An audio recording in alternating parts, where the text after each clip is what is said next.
안녕하세요. 쓸데없이 공부 많이 하는 언니들 슬공언니입니다. 저는 여러분의 글로벌 경제 감각을 관리해드리는 정관리입니다. 안녕하세요. 저는 여러분과 함께 경제 공부하는 최열정입니다. 슬공님들 설 연휴 잘 보내셨나요? 네, 떡국 많이 드셨어요? 많이 먹었죠. 어. 나이를 한 살 네. 더 먹었어요. 아니 근데 신기하게 떡국은 설날에 먹어야 맛있지 않아요? 그쵸. 네. 약간 느낌이 달라요. 그쵸. 네. 보통 때는 그 맛이 잘 안 나고 특히나 여름에는 왠지 잘 안 먹게 돼. 맞아. 겨울 음식이에요. 이게. 예, 그러네요. 자, 이제 설 연휴도 지났으니까요. 이제 진짜 본격적으로 한 해가 시작되는 느낌인데요. 맞아요. 지난 1월까지는 예행 연습이었다고 생각을 해도 될 것 같은데요. 네, 맞아요. 네. 파일럿. 네. 그래서 이제 다시 새로운 마음으로 이제 방송을 시작해 볼게요. 네. 오늘도 초콜릿 댓글이 있습니다. 네, 이 캐스트박스에서 JHANE 님께서 남겨주셨는데요. 네. 제가 제일 좋아하는 팟캐스트입니다. 이렇게 오. 남겨주셨어요. 러브레터네요. 오, 한 줄짜리. 네. 정말 감사드려요. 제일 좋아하신다니까 또 기분 좋네요. 맞아요. 네. 제일 좋아한다. 네. 되게 따뜻한 말인 것 같아요. 그쵸? 네. 되게 담백하고 짧은데 정말 따뜻해요. 네. 네, 정말 이 댓글이 이제 작년 10월에 남겨주신 건데 이제 방송 제작에 아주 큰 힘이 되었답니다. 네. 감사드려요. 감사드려요. 네. 자, 오늘 국부론 대장정 한 걸음 또 나가보죠. 오, 네. 드디어. 네. 지난 방송에서도 네. 정주행 하신다는 분이 계셨잖아요. 맞아요. 국부론 대장정 대원들께서 네. 약간 심심할 때가 된 것 같다라는 생각이 들었었거든요. 그쵸? 왜 이제 그 군대 영화 같은 거 보면은 네. 이렇게 대기를 하면서 기다리는 그런 그쵸. 장면들이 나오잖아요. 네. 그러면 이제 지루해하면 이제 한 뭔가 멋있는 군인이 이렇게 얘기하죠. 대기하는 것도 작전의 일부야. 지금 작전의 일부 작전 쓰셨나 봐요. 네, 그런가 봐요. 자, 한번 시작해 봅시다. 네. 네, 오늘은 1권 10장 1부인데요. 네. 주제는 직업의 특성에서 비롯되는 임금의 차이입니다. 우리가 그 국부론에서 생산의 3요소를 계속 배우고 있잖아요. 네. 토지, 자본, 노동이 있는데 네. 오늘은 이 중에서 노동을 자세하게 공부하는 시간이군요. 네, 맞습니다. 이 원래 이상적인 상황에서는 같은 지역 안에서 사람들이 하는 여러 직업들은 장기적으로 보면 임금이 비슷한 수준으로 맞춰지게 된다고 합니다. 그래요? 근데 사실 실제로는 임금의 차이가 같은 지역 안에서도 크지 않나요? 네, 맞아요. 네. 그래서 앞에 단서가 붙었죠. 이상적인 상황에서. 현실이 아니구나. 네. 이상적인 상황에서 임금과 수익이 비슷한 수준으로 수렴하는 이유는요. 이 어떤 직업이 유난히 돈을 잘 벌면 사람들이 몰려들어서 그 직업에 인력 공급이 많아지고 수요와 공급의 법칙에 의해 돈을 적게 줘도 일할 사람이 많아지니 임금은 낮아지게 되죠. 그렇죠. 네. 반대로 어떤 직업이 유난히 힘들고 돈이 안 되면 사람들이 그 직업을 회피해서 인력 공급이 줄고 임금은 높아지게 됩니다. 이런 상황에서는 너무 좋은 직업도 너무 나쁜 직업도 오래 지속되지 않는데요. 단 이것은 사람들이 직업을 자유롭게 선택하고 바꿀 수 있을 때 가능한 일입니다. 그렇다면 이제 현실에서는 직업을 선택하고 바꾸는데 제약을 가하는 뭔가가 있고 그것이 직업별 임금의 차이를 발생시킨다라는 뜻인 것 같거든요. 네. 무엇이 사람들의 직업 선택에 영향을 미치는 걸까요? 네. 국부론에서는 다음 두 가지가 임금의 차이를 만든다고 합니다. 첫 번째는 그 일 자체가 가진 특성이고요. 두 번째는 사회제도와 규제 때문입니다. 두 가지 모두 영원히 사라질 수 없는 그런 것들인데 그러게요. 그럼 임금의 차이도 영원히 사라질 수 없다 이런 얘기가 되는 것 같거든요. 예. 네. 결론부터 알고 시작하니까 뭔가 의욕이 좀 꺾이면서 살짝 스포당한 느낌인데요. 아, 그렇죠. 네. 이 영화 보면은 왜 어떤 영화들은 일부러 결론부터 딱 보여준 다음에 그 결론까지 어떻게 도달하는지 보여주기도 하잖아요. 그죠? 예. 주인공이 총 맞고 죽는데 왜 죽는지 맞아, 예, 맞아. 거꾸로 보여주는 그런 영화들도 있잖아요. 네, 범인을 같이 찾아가는. 네네. 그런 것처럼 우리도 오늘은 이런 방법으로 공부를 해보기로 해요. 네. 오늘은 첫 번째 이유를 공부하면 아마 시간이 다 될 것 같은데요. 네. 이 스미스 교수님께서 설명하신 직업별로 임금이 차이 나는 이유. 첫 번째, 일 자체의 특성에 대해서 알아볼게요. 네. 자, 아담 스미스는 사람들이 어떤 직업을 선택할 때 단순히 임금만 보는 것이 아니라 일에 대해 5가지 특징을 고려한다고 합니다. 5가지. 네, 몰랐는데, 그죠? 맞아요. 우리도 직업을 선택했지만 5가지가 작용을 그렇게 했는지. 많은 것을 고려했나 싶기도 한데. 그죠? 네. 자, 첫 번째, 그 일이 즐거운가 불쾌한가. 두 번째, 배우기 쉬운가 아니면 어렵고 오래 걸리는가. 세 번째, 그 일이 안정적인가 불안정한가. 네 번째, 큰 책임과 신뢰가 요구되는가. 마지막 5번째, 성공하기 쉬운가 아니면 성공 확률이 낮은가.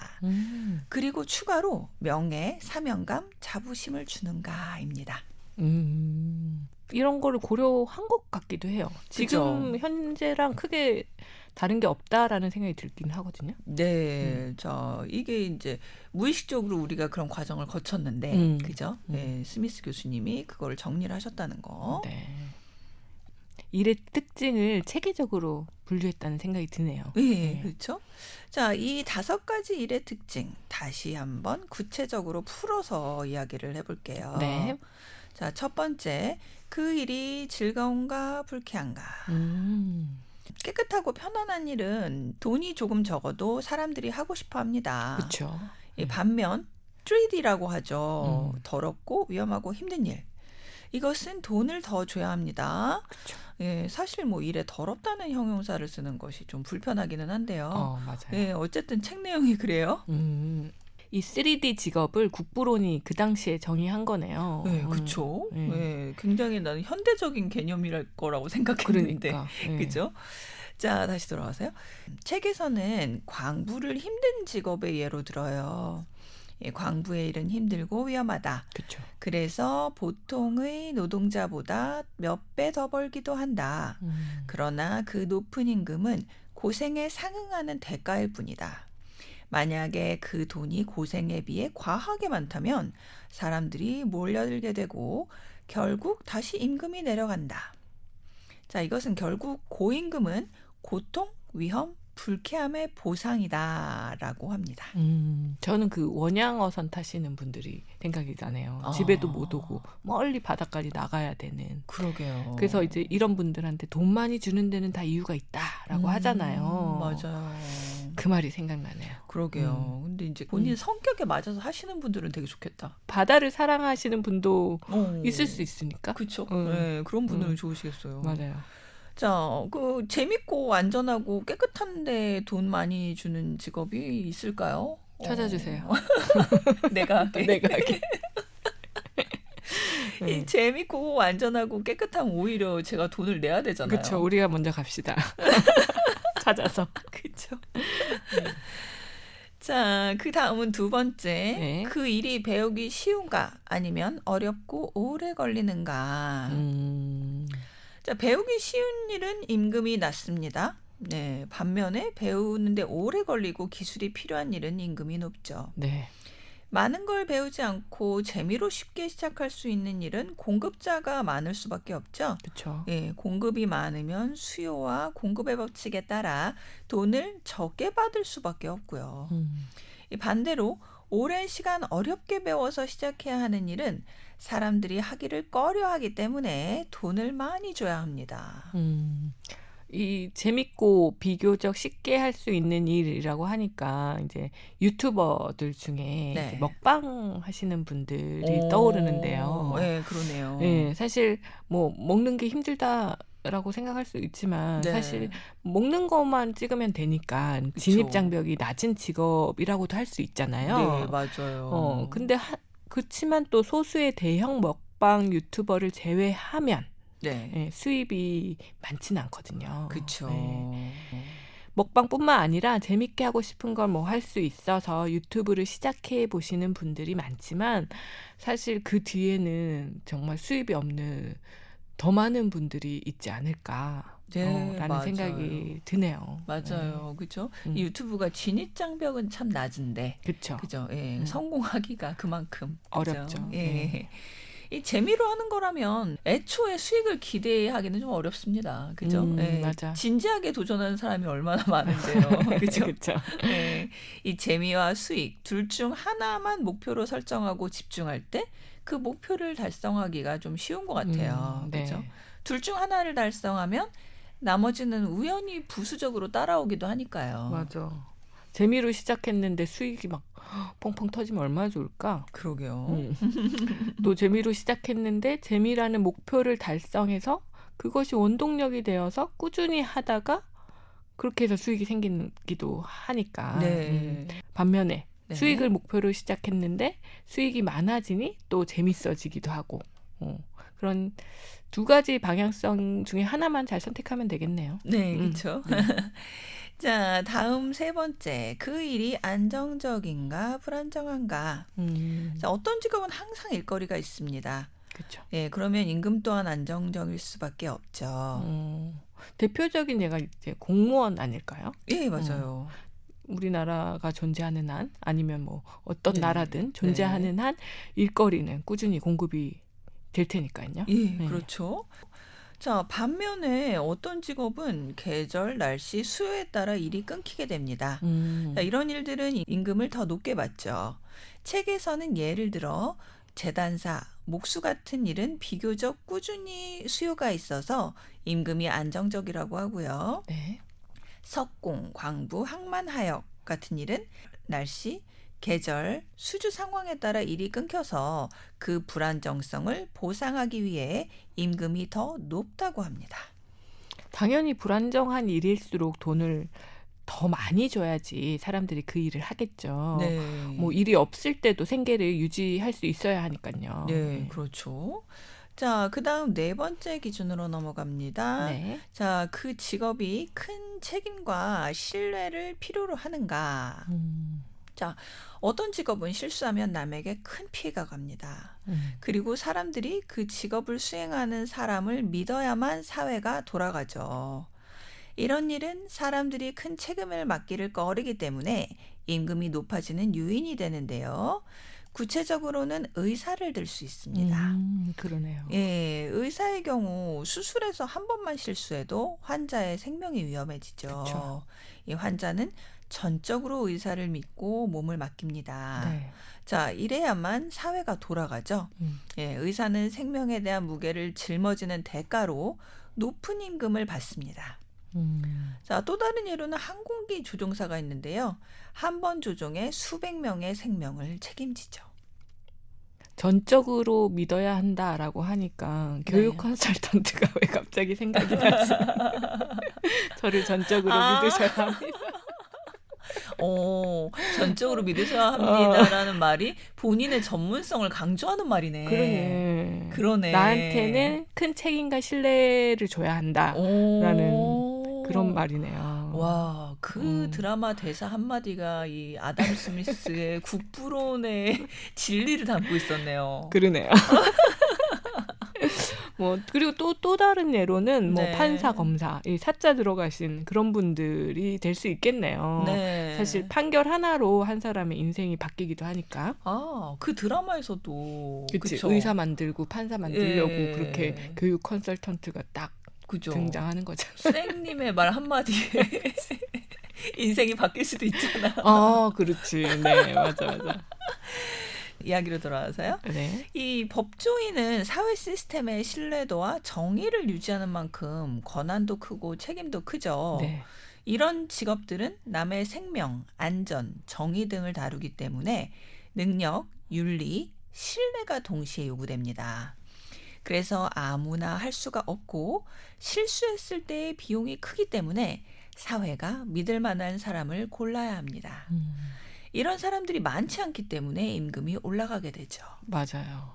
또 드라마 얘기가 나오는데 근데 그 드라마에서는 그 선생님이 윤리는 없었잖아. 그치. 그죠? 막 잘못된 방법으로 어. 애들을 가르치고 그랬나? 그쵸. 능력과 신뢰 정도는 있었을 수 있는데 윤리가 없었네. 아, 그럼 안 돼. 그러네. 자, 5번째로 넘어갈게요. 네. 5번째 특징은 이 일이 성공할 확률이 높은가 낮은가인데요. 여기서 일이 성공한다는 것은 돈을 많이 버느냐 못 버느냐가 아니고요. 아니에요, 그게? 예. 그 직업 분야에 진입해서 그 직업에서 평균적으로 기대되는 소득을 실제로 벌 수 있는 상태에 도달하는 것을 말해요. 이 책에서는 이 일의 성공 확률이 높은 직업을 기술직이라고 예를 들고 있어요. 네. 구두장인, 직조공 등은 해당 기술을 배우면 거의 다 먹고 살 수 있다. 성공의 확률이 높다고 말합니다. 그래서 그 예전부터 그 전해 내려오는 유명한 말이 있나 봐요. 네. 기술 배우면 먹고는 산다. 그렇죠. 그런 얘기 많이 네. 듣지 않나요? 예전에 공부 못하면 기술 배우라고 했잖아요. 기술 하나만 있으면 네. 처자식 먹여 살린다. 뭐 이런 얘기. 맞아요. 이 동서고금을 막론한 진리였네요. 네. 그죠? 자, 지금 AI 시대에 이 말이 다시 명언으로 떠오르고 있대요. 그래요? 이 AI 시대에는 이 말마저도 적용이 안 된다는 반론도 나오기는 있지만요. 아담 스미스의 정의에 따른 성공할 확률이 높은 직업을 현대적 관점에서 다시 좀 자세하게 예를 들어볼게요. 네. 이 공무원의 경우 합격하면 안정적인 월급이 나와요. 그렇죠. 예, 그래서 공무원 시험 통과는 즉 이 직업의 성공을 의미하죠. 이 시험에 통과하자마자 목표가 달성된 거예요. 그러네. 네. 그래서 이 공시 열풍이 불었고 뭐 예전보다 살짝 그 기세가 꺾였다곤 하지만 요즘은 네. 지금도 많은 청년들이 사실 준비하고 있기는 하고요. 예, 그렇죠. 한편 의사는 성공 확률이 낮아요. 그 국부론의 설명에 따르면 의대에 들어가기도 어려운데 국가고시도 통과해야 하고 대학병원에 들어가는 치열한 경쟁도 치러야 하고 인턴, 레지던트 등의 수련 과정도 있죠. 그렇지. 네.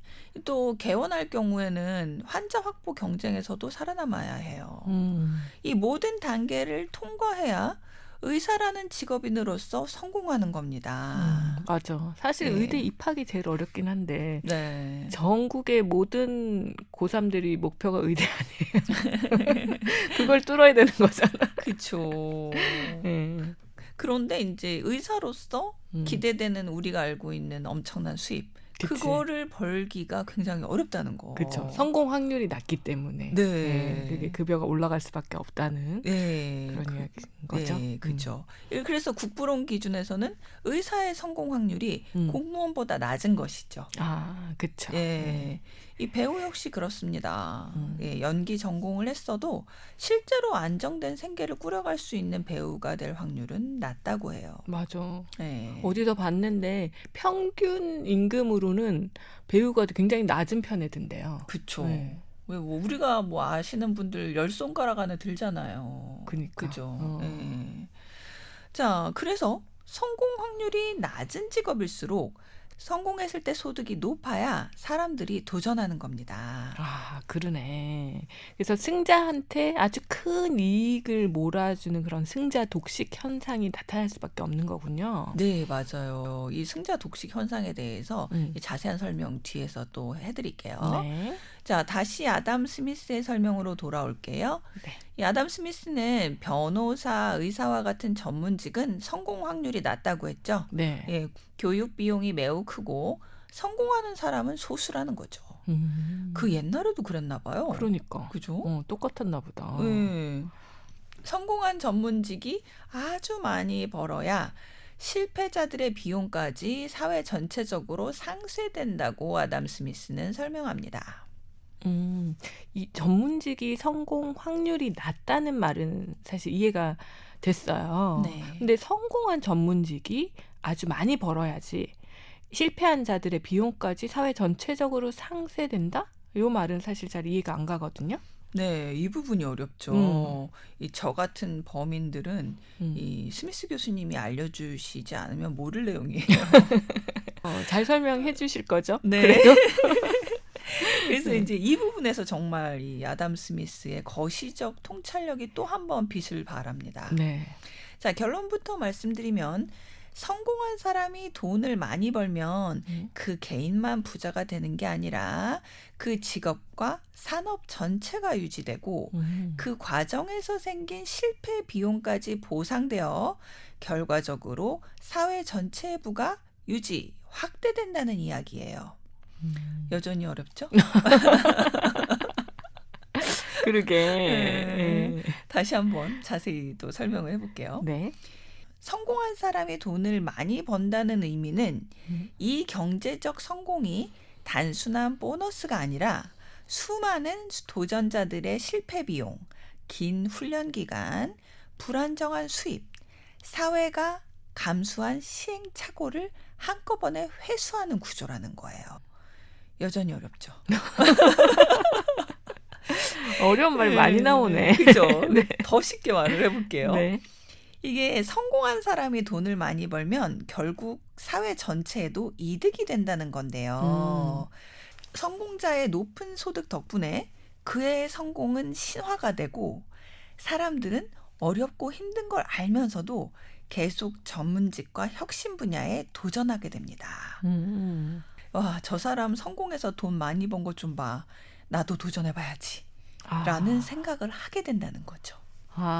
이제 이해가 좀 되는 것 같아요. 네. 그러니까 뭐 위인전이나 네. 세계적으로 성공한 한국인 또는 소셜 미디어 속 성공한 사람들을 보게 되면 굉장히 고소득인 것도 있고 네. 또 유명하니까 네. 또 명예도 크잖아요. 네.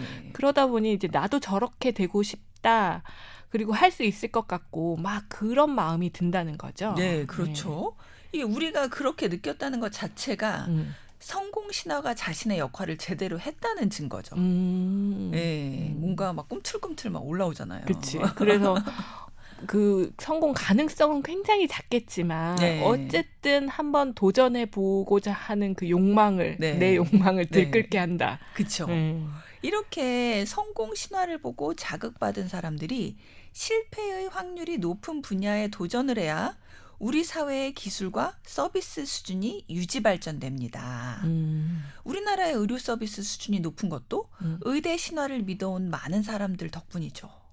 그럼 고마워야겠다. 그렇죠? 이 대치동 학원가와 이 모든 시스템을 엄마들의 교육열. 그렇지. 사교육의 어떤 모든 이 시스템을 한테 고마워야겠다. 그렇죠. 우리 사실 대한민국의 의료 서비스는 정말 훌륭하죠. 그렇죠. 네. 이렇게 이 전문직 분야에서 소수 성공자들의 화려한 이 경제적 성공 이것이 보장되어야 이 분야의 산업이 사라지지 않고 지속 발전을 합니다. 한편 이런 사회 발전을 통해 실패자들이 완전히 빈곤층으로 추락하는 것을 막아주는 사회적 재원도 생기는 거예요. 소수의 성공자가 돈을 많이 벌어서 실패자의 추락을 막아주는 예가 하나 떠오르긴 하는데요. 네. 이 누군가가 로스쿨에 합격을 해서 성공한 변호사가 되고 이제 네. 법무법인을 차려서 네. 돈을 많이 벌게 되면 네. 뭐 로스쿨 입학에 실패한 사람도 성공한 변호사의 법인에 들어가서 법과 관련된 일을 하면서 네. 또 변호사만 있는 거 아니잖아요. 법무법인에. 네, 그러니까 그쵸. 거기 그 일을 도와주는 여러 사람들이 네. 또 돈을 벌 수 있게 되는 그런 구조가 되니까 예. 하나의 예가 되지 않을까요? 예, 맞아요. 이 다시 말하면 실패 확률이 높은 전문직의 높은 임금이 사회 전체의 생산력과 부를 키운다. 네, 이것이 스미스 교수님의 논리인 것이죠. 그리고 이제까지의 현실과 꽤 잘 맞아 떨어지기도 했고요. 근데 이제까지 설명을 들어보면 네. 돈 많이 버는, 그러니까 이제 네. 급여가 높은 네. 그런 직업의 특성이 네. 우리가 지금 막 다 좋아하는 사자 들어간 직업들이 예시가 많이 나와서. 이게 옛날 책이라. 그쵸? 네, 네. 현대에는 조금 안 맞을 수 있는데 맞아. 여전히 이제 공통적으로 적용되는 점은 음. 성공한 소수의 승자 독식 현상. 음. 그거는 정말 지금도 맞는 말이요. 그치. 맞아. 네. 모든 뭐 창업가든 뭐든 어떤 분야에서든 네. 사실 유튜버도 마찬가지고. 네. 그러니까 스미스 교수님은 승자 음. 독식 현상이 없으면 사회 발전이 어렵다는 거예요. 음. 다 중간중간만 해가지고 골고루 살면 발전이 안 된다. 그게 자본주의 어떤 사회의 속성인가 보다. 네, 그렇죠. 네. 그래서 이제 그렇게 안 해봤더니 사회주의가 성공을 못했잖아요. 그죠? 그러네요. 네. 어쨌든 이제까지 좀 맞긴 했어요. 네. 자, 다시 한 문장으로 정리를 해보면요. 성공한 사람이 돈을 많이 버는 것은 개인의 부의 축적이기도 하지만 동시에 사회가 전문성과 혁신을 계속 유지하기 위한 비용을 회수하는 장치다. 스미스 교수님은 성공한 소수가 돈을 많이 버는 걸 불공정한 특권이라기보다 경제 시스템이 작동하는 방식으로 보신 거죠. 맞아요. 그런 것 같기도 해요. 네. 그래서 이제 현대에도 이 원리가 사실 아까도 말했지만 네. 의사, 변호사 같은 직업뿐만 아니라 네. 뭐 연예인, 유튜버, 스타트업 창업가 네. 이런 여러 직업 분야에 적용되고 있잖아요. 네. 근데 사실 성공한 소수만 돈을 많이 벌고 대다수가 그렇지 못하다는 사실을 우리가 잘 알고 있음에도 불구하고 네. 사람들은 계속 이제 어린 애들이나 뭐 이제 창업에 도전하시는 분들이나 뭐 어떤 심리로 이 분야에 용감하게 도전하게 되는 걸까요? 네, 그렇죠. 저도 그게 궁금했거든요. 이게 사람들은 좀 이런 생각을 하잖아요. 그러니까 나도 성공할 수 있어. 나라고 왜 못해? 저 사람도 나도 똑같은 호모사피엔스인데? 그 생각을 하면서 자신을 조금 과대평가하고 실패 가능성은 과소평가하는 면이 있대요. 이것을 이제 복권을 사는 심리하고 비슷하다고 하는데요. 네. 당첨된 사람만 눈에 보이고 수많은 비당첨자들은 안 보이는 것이죠. 맞아. 네, 이렇게 성공의 확률을 부풀려 보는 것은 인간의 본능이래요. 인정하기 꺼려지는 본능이긴 하지만 네. 사실 이런 본능이 없었다면 우리 인류가 발전하지는 못했을 거예요. 네, 그렇죠. 네, 사실 자본주의 시장에서 네. 뭐 모든 투자가 다 이런 심리로 네. 본능으로 하는 거잖아요. 네. 주식은 나한테는 이득을 갖다 줄 거야라는 어떤 믿음이 있어야지 하는 거니까. 맞아. 그러니까 이 과거를 생각해 보면 예를 들어서 원시 인류가 네. 사냥을 나가야 되는데 나는 맹수를 이길 수 있을 거야. 밖으로 나가보자. 라면서 자신을 살짝 과대평가해야지. 맞아. 아유, 맹수한테 나가봤자 물려 죽어. 그냥 동굴에서 잠이나 자자. 이랬으면은 인류가 굶어 죽었겠죠. 그렇죠. 나갈 수가 없었겠죠. 네. 근데 또 반대로 맹수를 이길 수 있다는 어떤 자신감이 아니라 네. 내가 여기 계속 있다가는 동굴에서 굶어 죽겠구나. 나가서 뭐라도 해봐야겠다. 그러면서 어거지로 어쩔 수 없어가지고. 내가 여기서 굶어 죽느니 한번 나가서 맹렬히 싸우다 죽자. 그러네요. 그런 마음도 있었을 것 같긴 해요. 그러네요, 진짜. 이 동굴에서 아무것도 안 먹으면 굶어 죽을 확률 100%지만, 그치. 그죠? 사냥 나가면은 그래도 맹수를 잡을 확률이 0.01%라도 있잖아. 너무 힘들었겠다. 그러니까 살짝 슬프다. 그러면서 인류가 지금 발전해온 거 아니에요. 이런 확률 0.01%의 확률을 뚫고. 그러게. 자, 저도 인간이라 과거에 성공 신화를 보고 영감을 많이 받고는 했어요. 네. 근데 예전보다는 덜하지만 지금도 그렇죠, 뭐. 그렇죠. 네. 우리가 막 자기계발서 읽고 위인전 읽고 이러는 네. 게 다 그러려고 하는 거잖아요. 그렇죠. 근데 과거에는 좀 성공 신화를 맹신하다시피 했지, 저는. 그래요. 노력하면 못할 것이 없다. 라면서 뭐 입신양명의 포부를 좀 품기도 했었더랬죠. 젊을 때 누구나 한 번쯤은. 네. 하지만 이 도전해본 인생을 정말 후회하진 않아요. 맞아요. 네, 그리고 뭐 사다리 끝에 꼭 올라가야 성공한 거라고 생각하지도 않고요. 맞아요. 예. 네. 국부론적 성공 기준, 그러니까 자본주의적 논리, 뭐 그거로는 실패로 볼 수 있겠는데 뭐 저의 인생의 기준은 아니니까요. 네, 맞아요. 그리고 아직 인생이 끝난 건 아니거든요. 맞아요. 인생의 주인은 저희 자신이지 않습니까? 예, 네. 맞습니다. 성공의 기준도 각자가 정할 수 있는 거고 네. 그 기준대로 네. 열심히 끝까지 살면 되지 않을까 싶습니다. 예, 네. 맞아요. 이야기로 돌아올게요. 네. 이 추가적인 내용인데요. 네. 어떤 사람들은 그 직업이 경제적 보상이 많지 않더라도 그 직업이 명예, 사회적 존중, 자부심을 주기 때문에 그 직업을 선택하기도 합니다. 이게 자본주의의 원리로 설명이 되지 않는 부분이잖아요. 그래서 스미스 교수님이 5가지에서 따로 떼어서 추가적으로 설명을 하셨어요. 네. 예, 그래서 이런 직업의 예를 한번 또 현대적으로 들어보자면 응급의학과 의사가 되겠죠. 오. 예, 응급의학과는 앞에서 나온 5가지 선택 기준으로는 이 높은 임금을 받아야 하는 직업이에요, 원래는. 그치, 5가지 고진 다 걸리는 것 같은데요? 예, 힘들고 배우기 오래 걸리고 근무 환경이 불규칙하고 그러니까. 그다음에 생명을 다루는 큰 책임마저 지죠. 그 와중에 성공의 확률도 낮아요. 네. 그럼 최고봉인데? 거의. 제일 돈을 많이 줘야 되는데. 네, 굉장히 네. 돈을 많이 벌어야 하는 직업이네요. 네. 그런데 현실에서는 응급과의 보상이 다른 과와 크게 다르지 않고 오히려 낮은 경우도 있다고 합니다. 그럼에도 불구하고 명예, 자부심, 사명감으로 이런 직업을 선택하시죠. 사실 명예나 자부심, 사명감은 돈으로만 환산하기에는 그 어려운 그런 직업적인 자존감인 것 같아요. 맞아요. 세상 모든 것을 자본주의적 논리로만 설명할 수는 없어요. 그쵸. 그죠? 네. 자, 사회활동가, 소방관, 종교인 등 제가 지금 당장 떠오르진 않지만 다른 여러 훌륭하신 분들이 자본주의의 논리를 떠나서 직업을 선택하시죠. 맞아.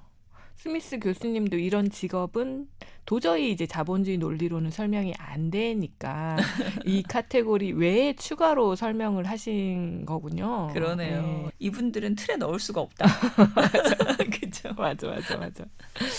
그러니까 이제까지의 내용을 정리를 해보면 네. 직업별 임금 차이는 위험성, 불안정성, 성공 확률, 인간 심리, 명예 욕구 이 모든 것들이 이렇게 종합적으로 섞여서 만들어진다는 거네요. 네, 맞아요. 이 세상 모든 일의 특징이 비슷하다면 임금도 모두 비슷하겠죠. 그렇지만 일의 특징이 모두 다르므로 임금의 차이도 있을 수밖에 없는 거고요. 어찌 보면 당연하게 들릴 수 있는 이야기인데 네. 그 수많은 일의 특징을 5가지 카테고리로 정리했고 그다음에 승자 독식 현상 예, 그걸 설명했다는 것에 아주 의미가 있는 것 같아요. 그렇죠. 예. 직업 선택의 기준에 대해서 네.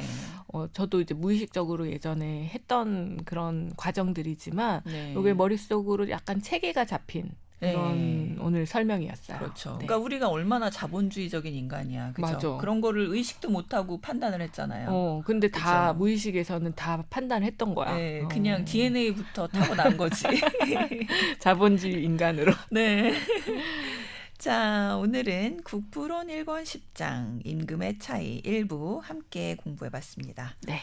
개인적으로 저는 이 부분을 읽으면서 이 한 사람의 가치관이 매우 크게 작용하는 것이 직업의 선택이다라는 걸 다시 한번 느껴졌어요. 저도 이 직업이라는 게 그냥 네. 돈 버는 수단이 아니라 네. 내 삶에 정말 중요한 부분이구나. 나를 표현하는 데 있어서. 그렇죠. 그걸 어디서 느끼냐면 네. 그 연프에서 직업 소개를 하면 막 사람들이 또 막 마음이 달라지잖아. 바뀌잖아요. 그거 네. 보면서 직업이 정말 나의 가치관과 내 모든 걸 설명하는데 굉장히 중요한 거구나라는 걸 다시 한번 깨달았잖아요. 그런가 봐요.